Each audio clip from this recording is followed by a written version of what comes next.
Alrighty folks, this is Lurch from Ireland Gaming and welcome back to another episode of From the Depths.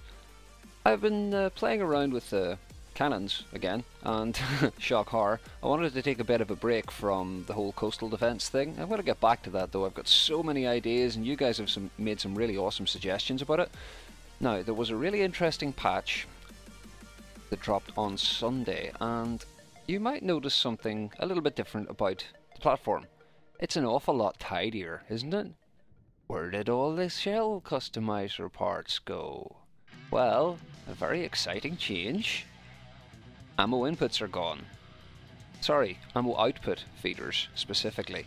The ammo inputs on the cannons are still here, as normal, but we no longer need to use the ammo output feeders, which means we don't need the shell casings at all. They've actually been added in again, or they've been repurposed. We've still got the awesome little model. An ammo barrel now has a sub-menu and you've got parts boxes instead. And these just act like an ammo barrel now, which is really cool. So you have a little aesthetic option. If you don't want to use ammo barrels, you can use these cool shell casings instead. So that's a really cool change.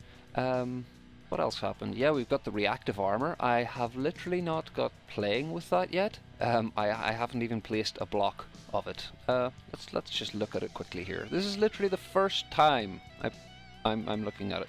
ERA armor. Explosive reactive armor will stop a heat warhead dead in its tracks. It will also offer very significant protection from targeted fragmentation strike. The armor is used in the process and must be repaired to be reused. Cool, so we've got those and we've got slopes. I've seen people use these blocks aesthetically for some really cool ones. Someone made a bouncy castle on the forums. It looks absolutely amazing with a little fuel engine and pipes leading into it. Oh, such a good job. There's some amazing builders in this game.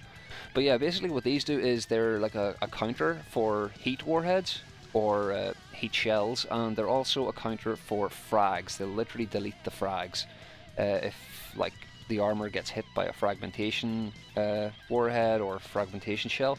This will detonate and just delete them all. So it'll save you a bit of damage. I think they're sort of intended for like light aircraft and stuff like that, so that they're able to just take one more extra hit.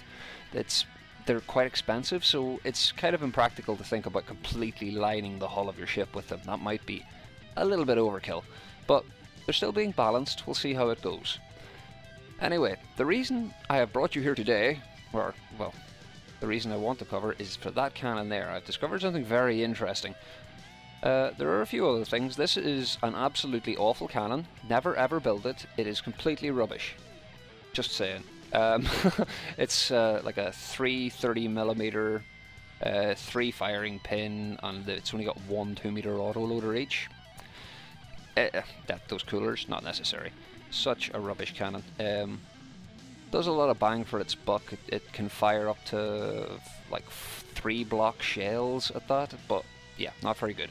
This is a remake of Ruger's AACIWS. Some people were a little bit concerned that it wasn't going to work with the armor changes. If you switch the shell out, oh, you see not having this here? This is amazing. So I can just go and make a new customizer, and it's going to be 3 blocks long. Isn't that amazing? Where are you, the customizer? Ammo controller. There, and 1, 2, 3. And that's it. That's all we need to do now. And whenever you go to actually assign the blocks, we've now got new options. And if you click on them, it's supposed to bring you over. I don't think it works on the turret. I don't know. But sometimes it brings you over and shows you which ammo customizer you're working with. But you can see here 0 shell modules, 6 casings, so that means that's this one here. I'm not going to set this up, so I'm not going to demonstrate this cannon. It's exactly the same as Ruger's one. The way that you set the shells up now for an AP sabot is sabot and sabot head, and these seem to work very well. You can go 4 block and use I think 2 sabots and a sabot head, like a sabot warhead, 2 sabot warheads and 1 sabot head, but this one works very well at about 52mm. The AACIWS that Ruger made is limited to 45mm, and if you take the limitations off, it'll push it up to like 52 or something like that. I find it's a little bit better for well, killing squirrels mostly. This one works quite well. It's moderately effective with that exact shell that I just shown you, and it can take squirrels out at about 700 meters. It's not 100% effective. We did put this shell into Ruger's MBC, his murder boner cannon, the absurd minigun thing that he made, and it absolutely murders everything with those sabot shells. It's so funny. But the star of the show, the lead role, is this guy here. Now this is a 380mm single barrel. I don't build single barrels often. Ruger was talking about maybe making something like this, and I kind of jumped the gun a bit and went ahead of him, and he went AFK and I started building. And I have discovered a really very interesting thing about belt feeding high caliber guns. Now this has 5 belt feeders and an absolutely absurd amount of coolers and 2 clips. Why has it got 2 clips? Well, we have 7 ammo inputs here, right? These shells, or these clips, hold 6 altogether. So, with a reload time of 30 seconds that this shell has, it means if we can empty our clips, all of the clips, within 30 seconds, the next tick will reload the full clips and we'll be able to start firing again straight away. And this, I don't know if this works for other guns yet. I haven't got testing it. I just stumbled onto this one and I figured, yeah, I think I should probably tell you guys about this. So, let's just see what it does. I'll pop out Kingstead, because I was testing against Bastions and they just weren't cutting the mustard. I'll turn the AI off because this is not well defended. And off she goes. Now these are big ass shells. They're only 1 meter shells. They're a simple gunpowder HE, but they are 380mm, so they do an awful lot of damage. And at this fire rate, oh, we're in degraded mode. Kingsteads are doing that to me at the minute. I think I need to restart my game. I've been mucking around with this for a while, and I find that after a while, you kind of have to restart your game to get your performance back to full. This is the joy of alpha games.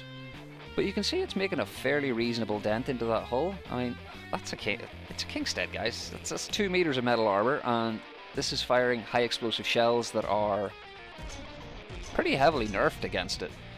But, you know, as we tick through our ammo here, and I'm sure it's already reloaded at least once since, because these only hold, like I say, six shells and 1 in the clip, so it's emptied them all, and click, click, click, click.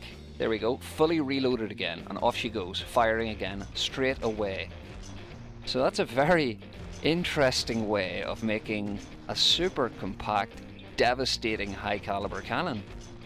I know these are a lot of coolers, like a lot of coolers, but we could still squeeze something like this into like a 5x5, and I think I might just do that for you now. So I think I'm going to do a quick speedy up bit and build this thing into a cannon, and that monstrosity on the end has got to go. I'm just going to delete it, and I'm going to start building this guy into a proper cannon shape. And I guess I can show you guys how we go about it. This is obviously built in the exploded view, like Ruger showed off in some of the subspecials, but this is a really great way of building your cannons for anyone that hasn't seen that video.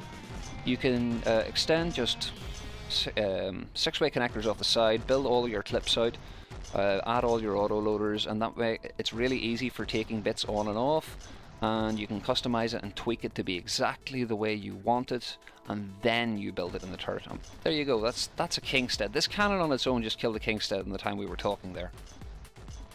I think that's pretty damn impressive for one gun.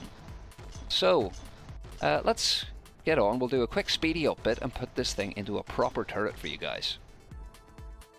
Alright, so deleted the ugly crap turret, and just sort of working out in my brain place what way I want to build this turret. I like to lay out a bit of a like a diagram first, I don't know, a skeleton or something, so I can get my firing pin in the right place and have a rough idea where the gauge is going to start.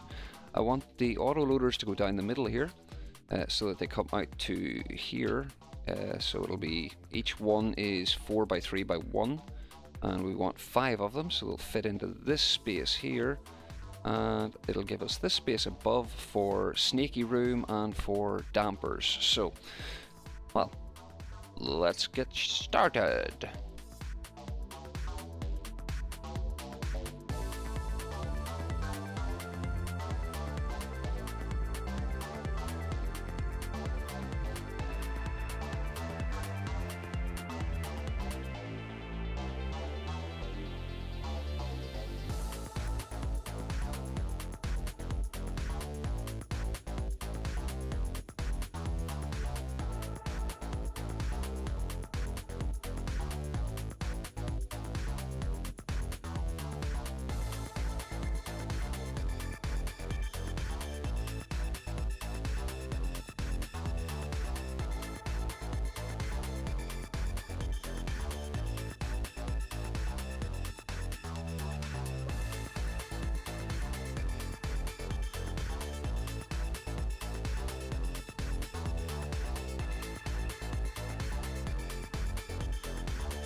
Oh my god, it fits exactly. Pretty much. There's only, what, like 3-4 wasted blocks there? Oh god. I realize I don't have any dampers on it either. That might be a bit of a problem if I actually try to use this on a ship. Ooh.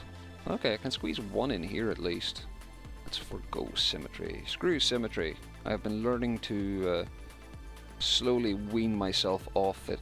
It's an addictive substance. One more there. Symmetryize it there. You see? Do it automatically. And I could probably squeeze one on here. Yeah? Yeah, we can do that. We can pop one there. And we can have one there. Let's just load these guys up. You see I used the solid clips this time?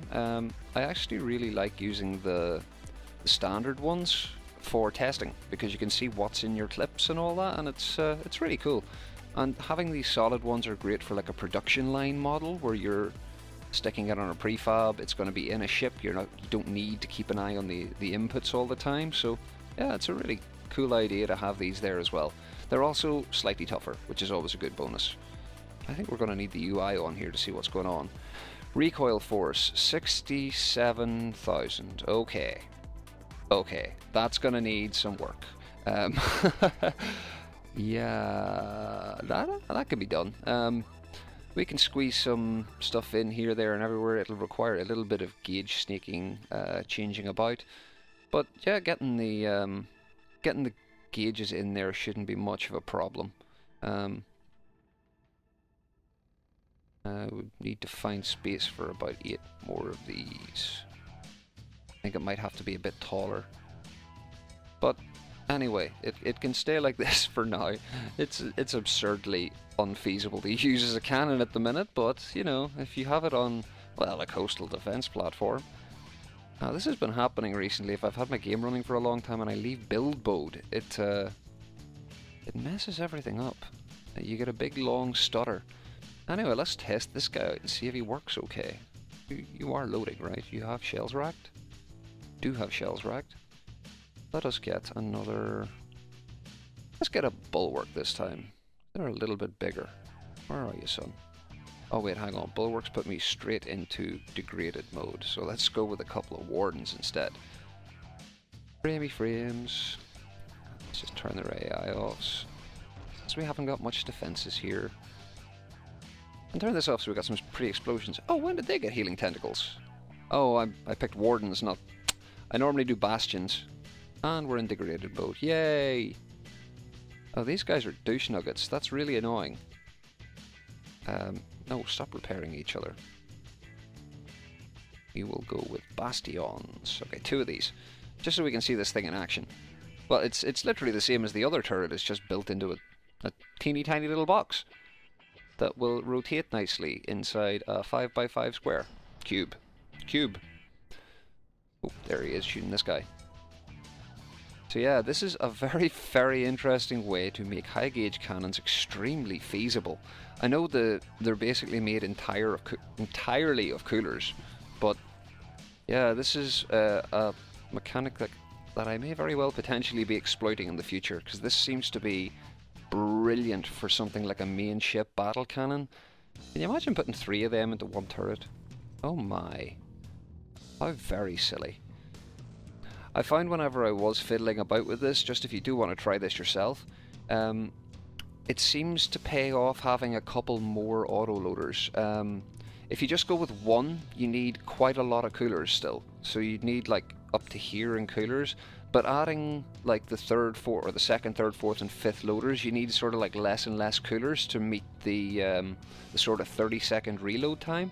So yeah, it seems to work off quite well. I think it's actually the complexity scaler working in your favor there. So yeah, that's very interesting. But yeah, I thought I'd show this off. It's a really cool, I don't know if it's an exploit, it's just making the most of the system that's there, but this is it built into a turret block to show that it is possible, and with maybe a little bit more fiddling and tweaking and stuff like that, we could get plenty of gauge decreasers down on this. There is also the option of just having a really stable ship. There was another thing added in this patch that I didn't talk about, and that is AI, the PID. Now, what does this do? Haven't a bloody clue. I believe most people have been sent to Wikipedia, because PIDs are a thing in real life. They're used for controlling, I believe, many vehicles. They're just like a movement controller type thing. And these let you set, like, very, very specifically what the AI is allowed to do and correct for certain things. So you can get extremely stable flight in, like, aircraft and stuff like that. But bear in mind that having extremely stable flight means that it's much easier to shoot you out of the sky. And yeah, but this is an option for use for doing that. You can also use this to do the opposite and give yourself a suitably squirrely trajectory to make it really, really annoying and hard to hit. But anyway, yeah, I hope you enjoyed the episode. Any likes, subs, or comments are really, really awesome. I love hearing from you guys, and I read every single comment.